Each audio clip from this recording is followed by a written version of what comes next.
It's about 7 o'clock, and it's Anisha's house. That means one thing: check your Myspace page. But while most people search their page to see what their friends wrote, her search has a more focused purpose. I started searching for all of them at 16. Tanisha Johnson Campbell is one of 11 children by Cheryl Johnson. Tanisha never knew she had 10 other siblings for the first 14 years of her life. That's because her grandmother raised her as her own daughter, and the man she thought was her brother was actually her father.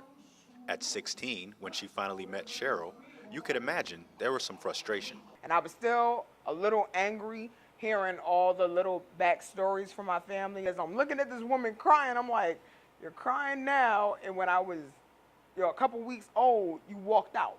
13 years later, Tanisha now talks with Cheryl about the brothers and sisters she never knew.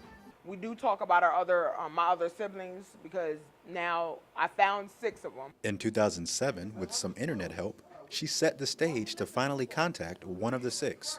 I put his information in the MySpace search box. Just put Simple Terrell Johnson. I didn't look in his page. I didn't look for the birthday. I just saw his eyes and I knew for some reason that was my brother. Tracking down one sibling is one thing, but how do you even begin to look for another 9? This folder is filled with facts and data and has allowed Tanisha to find some of her brothers and sisters. But once she finds a sibling, how exactly does she get to know them?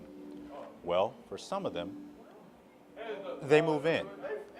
Tanisha and her brothers have known each other for 3 years, but watching their home video and listening to their voices, you'd think they'd have known each other forever. It was just as if though we have been friends for the longest time, but just separated maybe like after high school or something like that. I'm realizing that the siblings out of the 11, the ones that we have found, I see is incredible similarities. The biggest thing that gets me about all of us is how much we're all alike, even though we've been separated for so many years. With 6 down and only 4 left to find, is stopping an option? No. I want us to know each other that bad. So if I stop, no one else knows as much as I know. So I have to be the one to do it. Michael Patterson, Carolina News.